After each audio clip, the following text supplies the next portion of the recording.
Sometimes love doesn't die, even after death. In a small town at the foot of the old mountains, people whisper about a house where soft crying can be heard at night. They say a girl lives there, the one with yellow eyes, eyes that reflect not life, but endless sorrow. This story began on the night her eyes first changed color. The night love turned into a curse. In the quaint coastal town of Silverhaven, where the salty ocean breeze mingled with the piney scent of dense forests sprawling across the hills, lived a young graphic designer named Oliver Grayson, aged 28. Silverhaven was a place where time seemed to pause. Narrow cobblestone streets wound toward ancient lighthouses perched on rugged cliffs, and fishing boats swayed in the harbor under the cries of gulls. The town was renowned for its seafood festivals and whispered tales of drowned sailors whose spirits haunted the waves. Oliver had moved here 5 years ago, escaping the frenzy of city life, and found not only inspiration for his sketches, but also love. Oliver was a wiry man, standing about 6 feet tall, with a mop of jet black hair that always seemed slightly disheveled, deep blue eyes sparkling with curiosity, and a faintly freckled nose that lent him a youthful charm.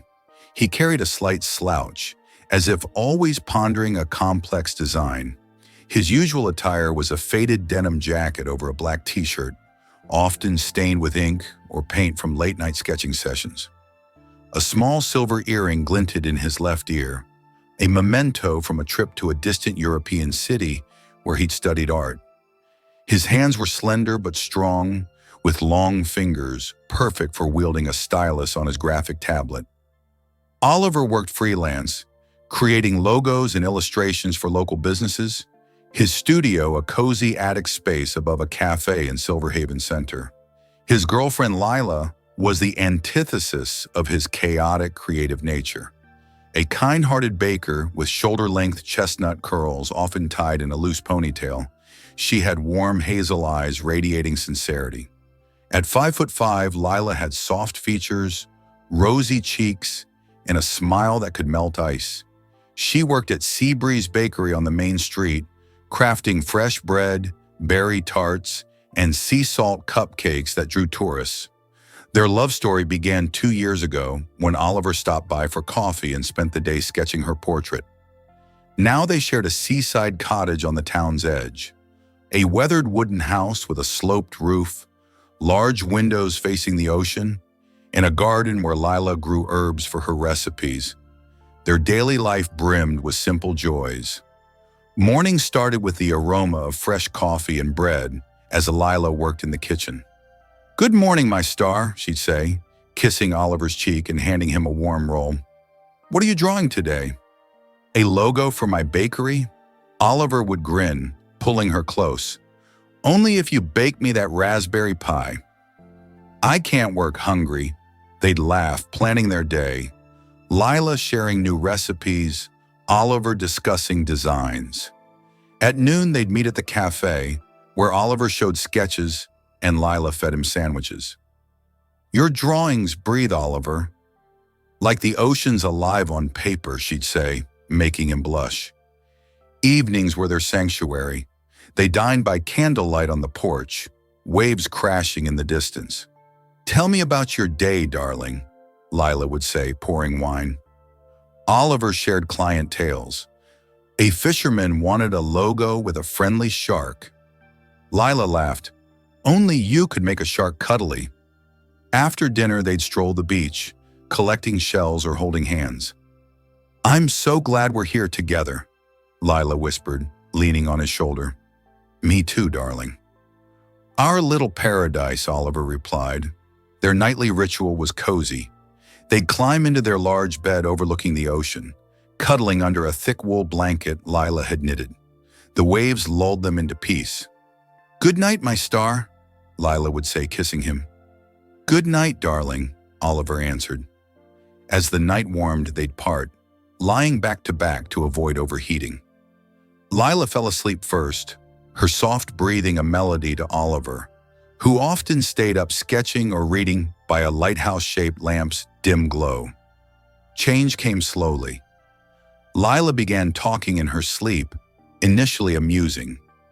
One night Oliver heard her murmur, "The stars are melting, falling into the sea." He chuckled, recorded it, and teased her over breakfast. "Seriously?" I said. "Stars are melting?" Lila laughed, pouring coffee. "Yeah, and hide the tide. Dreaming of a beach apocalypse?" Oliver winked. They shared it with bakery friends. "Lila's the new oracle." Everyone laughed, making it a joke, but the muttering grew frequent. Lila slept restlessly, tossing, breathing unevenly. One night, as Oliver sketched a lighthouse, she whispered, "Shadows are coming. They whisper names." He turned. "Lila? Awake?" She was asleep, face serene. Next morning he asked, "Remember dreaming about shadows?" She shook her head. "Nope, darling." Just tired from the bakery, Oliver didn't push, but unease grew. "Maybe a break?" "Let's hit the forest this weekend," he suggested. "Great." "We'll hunt mushrooms for a pie," Lila agreed. A week later, the muttering intensified. "Hide from the waves, they know our secrets," she said one night. Oliver woke her. "You're talking again." She blinked, confused. "Sorry, darling. Didn't mean to scare you." They hugged and she slept. Oliver lay awake thinking, not just dreams. Stress? He searched online. Sleep-talking causes. Articles cited sleepwalking, stress, parasomnias. No big deal, he thought, but watch closer. One evening after Lila's seafood dinner, grilled shrimp with garden herbs, they went to bed. "Perfect day, darling," Oliver said, kissing her. "Tomorrow's better," she replied sleepily. But that night, everything shifted. Around midnight, a storm raged. Wind howling, rain battering the roof. Oliver was sketching when Lila mumbled, "Return to the shadows, love." The voice wasn't hers, deep, guttural, like an ocean's echo. He froze. "Lila?" They'd shifted in sleep, facing each other. Her eyes were wide, unnaturally large, staring through him with a predatory gaze. Her hazel eyes glowed yellow in the lamplight, chilling him. His heart pounded. "Lila, you okay?" he asked, trembling. No response. "Come closer, my sweet," she growled. The pet name was wrong. She used darling or star. Panic surged. "Are you awake?" he pleaded. Her fingers twitched unnaturally. "I'll get water," Oliver stammered, standing. Her voice turned venomous. "Leave, and I'll tear your heart out and bury it in the sand." A piercing scream followed, like a drowned sailor's cry, shaking the walls. Desperate, Oliver splashed water from the nightstand. Her eyes closed, body relaxed, and she slept. Shaken, Oliver retreated to the living room, clutching a spray bottle of tap water, his only defense. What was that? A dream? Something worse? He thought, staring at the ocean's shadowy waves. The morning after that terrifying night broke with a deceptive calm. Sunlight filtered through the cottage's curtains in Silverhaven, painting golden streaks across the kitchen's wooden floor. Lila hummed a sea shanty, kneading dough for rosemary bread. Her chestnut curls bounced in a loose ponytail, her hazel eyes glowed with warmth, and her flour-dusted apron hung loosely over her white blouse. She looked untouched by the previous night's horror. But Oliver, aged 28, sat with cold coffee, haunted by her yellow eyes and the alien voice threatening his heart. Dark circles framed his blue eyes. His black hair was messier than usual, and his denim jacket hung carelessly, as if he hadn't recovered. "You look like a ghost, darling." "Drawing all night?" Lila asked, placing warm rolls before him. Her gentle tone made Oliver feel guilty for his silence. "Yeah, festival sketches. Couldn't sleep," he lied, avoiding her gaze. "I can't tell her." "She'll think I'm mad," he thought, staring at the ocean churning under a gray sky. "You're worried about my sleep talking, aren't you?" "Sorry if I spooked you," Lila said, hugging him from behind. Her warmth made him tense. Odd dreams. Maybe rest? He suggested, forcing calm. Lila smiled. Maybe, my star. Let's walk to the lighthouse this weekend. Like old times, Oliver nodded, but his mind screamed, it's not dreams. It's worse, the day dragged torturously. Oliver went to his studio, an attic above the Seafoam Cafe in Silverhaven's heart.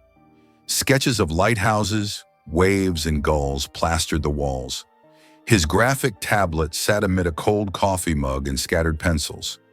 He tried working on a seafood festival logo, a lighthouse with swirling waves, but his lines wobbled, thoughts elsewhere. What was that? Demon? Ghost? Am I losing it? He wondered. He searched online. Sleep talking, threats, yellow eyes. Results were useless. Sleepwalking, stress, night terrors. One mentioned aggressive parasomnia, but nothing supernatural. A doctor, he thought, but how to explain yellow eyes and black ooze? Oliver called Mark, a local fisherman steeped in town lore. A burly man in his 40s with tan skin, a thick beard and scarred hands. Mark met him at a harbor cafe, reeking of fried fish and coffee. Mark, heard of weird dreams? Lila's saying creepy stuff. Threats, strange eyes. Oliver began, fidgeting with his earring. Mark chuckled, sipping beer. Silverhaven's full of ghost tales. Drowned sailors haunting nights. Bad oyster, maybe? He laughed, but Oliver stayed grim. It's serious, Mark. She's not herself. Mark shrugged. See a doctor. Or, there's an old lady in the grove. Madame Clara, they say, talks to spirits. Oliver nodded. Thanks. I'll consider it. At home, Lila was in the garden picking rosemary. Her blouse was tucked into jeans, a straw hat on her head. Darling, look at this harvest. Pasta with herbs tonight, she said, showing a basket. Oliver smiled, thoughts distant. Great, darling. Maybe bed early tonight? No cuddling if it's warm. Lila nodded. Sure, my star. You seem tense, okay? He lied. Just tired. But he hid the spray bottle under his pillow, bracing for the worst. Night fell with a storm. Thunder roared. Lightning turned the ocean into a black mirror. Oliver and Lila went to bed, his hand on the spray bottle. Lila fell asleep, breathing evenly. Oliver stared at the ceiling, rain pounding. Her voice broke the silence, not soft, but rasping. Darling, why are you out there? His heart raced. She lay with her back to him, but the voice was clear. Lila? Awake? He whispered. Silence, then. If you don't return, I'll tear the cat's throat. Oliver thought of Nimbus, their fluffy gray tabby, sleeping on his cushion. Nimbus was their baby. Lila found him shivering on the beach as a kitten. Damn it! Oliver hissed, standing. He cracked the bedroom door, lamplight revealing Lila's skin glistening with black, oily ooze pooling on the sheets. Her head turned, yellow eyes staring blankly. Come here, my sweet, she growled, fingers twitching like spider legs. Oliver sprayed water, and she collapsed, eyes closing. He rushed in, heart pounding. Nimbus hissed under the bed, green eyes glowing. Come, buddy, Oliver whispered, reaching. Nimbus scratched him but bolted, and Oliver carried him to the living room, locking the door. What is this? Demon, he thought, sitting with Nimbus trembling on his lap. The night dragged. Lila's voice pleaded, Darling, it's cold, then threatened, Open the door or I'll smash the window and join the ocean.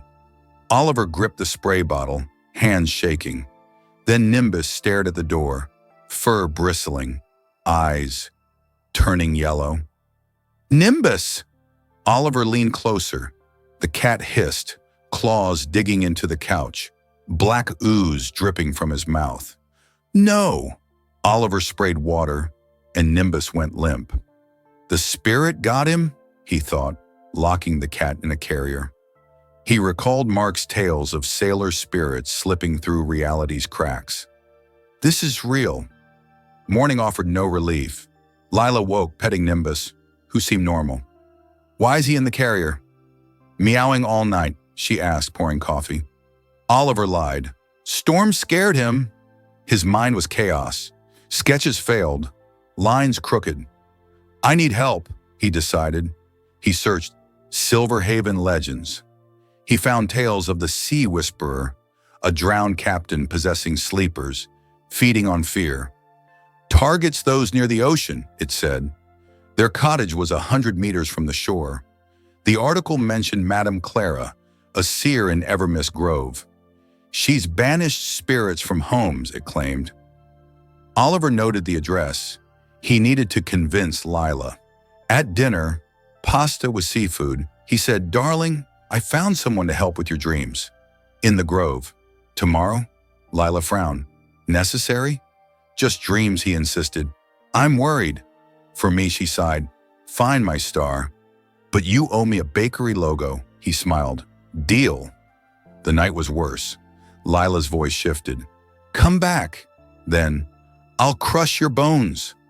Oliver sat in the living room, spray bottle in hand, Nimbus meowing in the carrier. The window glistened with oily condensation, forming faces. Not just a spirit, he thought, spraying the glass. The faces vanished, but fear lingered. Tomorrow he'd find Madame Clara, or they wouldn't survive. Dawn broke cold and gray in Silverhaven, fog swirling like the ocean's breath. Oliver, aged 28, had barely slept, his eyes red, hands trembling. He sat in the kitchen, clutching cold coffee, while Lila hummed baking bread. Her chestnut curls, warm hazel eyes, and flour-dusted apron made her seem unchanged, but Oliver couldn't erase her yellow gaze and threats. Didn't sleep again, darling? Take a day off? She asked, touching his shoulder. He hesitated.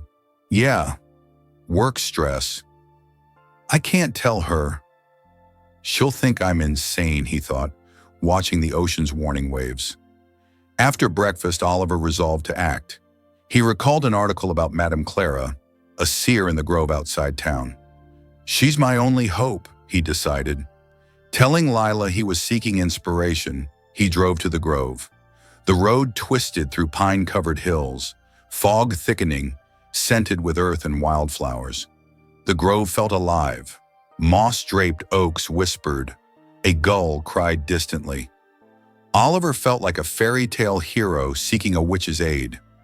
Madame Clara's cabin stood at the grove's heart, wooden, weathered, with a mossy roof and carvings of moons and stars. Golden light spilled from windows, illuminating the forest floor. Oliver knocked on the oak door, etched with a spiral. Enter, child, a soft voice called. Inside, the cabin was otherworldly. Warm air carried lavender, sage, and a briny tang. Walls held dried herbs, feathers, and vials of strange liquids. An oak table with a lace cloth bore flickering candles, sea lavender, rosemary, and worn leather books. Madame Clara sat there, a slender woman of about 60, exuding European elegance. Her auburn hair, streaked with silver, was in a neat bun, her white linen blouse flowing. Her gray eyes radiated kindness and wisdom with a candlelight glimmer. She held lavender and sage, silver rings on her fingers. I expected you, Oliver Grayson, she said, her voice soothing yet commanding. You know my name? He asked, stunned. She smiled. Spirit's whisper of trouble. Tell me, he recounted Lila's possession. Yellow eyes, black ooze, threats, water's effect. It's not a dream, is it? He finished, voice shaking. Madame Clara's eyes narrowed. A sea whisperer, a drowned spirit of Silverhaven, feeding on fear and sleep. Lila's its vessel, but we can banish it. She rose, graceful but firm. We need a dangerous ritual. Be strong, Oliver. Gather sea lavender and rosemary. They protect. Bring Lila tonight. Take this. She handed him a vial of clear liquid. Blessed spring water, stronger than tap. Oliver nodded. What if she turns again? Madame Clara met his gaze. Keep her in a salt circle. The spirit can't cross. Beware the cat. Animals are conduits. At home, Lila was watering herbs in the garden. Darling, in the woods? Inspiration? She asked, smiling. Yeah, and I found someone to help with your dreams. Grove tonight? Lila frowned. You're worried? Just dreams, he insisted. I'm scared for you. She agreed, and Oliver spent the day on edge, gathering herbs. A storm hit at evening. The sky darkened, lightning flashing. In Madame Clara's cabin, a salt circle marked the floor. Sit here, she told Lila, pointing to the center. Lila was nervous. Oliver, why salt? He squeezed her hand. It'll be okay, my star. Madame Clara lit a candle, burned sage, smoke swirling. Close your eyes, Lila, she said, chanting, tracing symbols. Lila tensed, shaking. Oliver, she cried, then growled. You can't banish me, witch. Her eyes flashed yellow, face twisting. Oliver clutched the vial. Hold the circle, Madame Clara shouted, sprinkling lavender. The spirit snarled. I'll tear you apart. Black ooze seeped from Lila, pooling in the circle. Oliver splashed water, and she screamed like a storm. The spirit resisted. Nimbus hissed in the corner, eyes yellow, fur bristling. The cat, Oliver yelled. Madame Clara turned. He's infected. Stop him. Nimbus leaped, claws out. Oliver dodged, sprayed water, and the cat went limp, ooze dripping. Cage him, Madame Clara ordered. Oliver locked Nimbus in a carrier. The ritual intensified. Madame Clara's chant trembled. She scattered rosemary. Lila thrashed, My sweet, help me! But the voice was alien. It's not you, Oliver shouted. Madame Clara poured spring water, and black mist rose, forming a sailor silhouette with burning eyes. You won't take her, she cried, throwing salt. The spirit howled, dissolving. Lila collapsed, breathing normally. Oliver, what happened? She whispered, eyes hazel. He hugged her. It's over, darling. Madame Clara sank into a chair. The spirit's gone, but Silverhaven holds shadows. Salt at thresholds, herbs in the house. Watch the cat Nimbus look normal, but Oliver remembered his eyes. At dawn, they returned home. Lila was drained. I remember fear. Oliver kissed her. We're safe, my star. He placed salt at doors, hung rosemary. His sketches carried the grove's mystique, their bond stronger. But Oliver knew, Silverhaven's ocean hid secrets. Friends, that's the end of our chilling tale. Thank you for diving into the mystery with true stories of fate. If you enjoyed it, hit the like button, subscribe, and ring the bell to catch our next mesmerizing horror story. Share your own spooky or mystical stories in the comments. We can't wait to read them. See you in the next video, where a new world of secrets awaits. Bye, mystery lovers.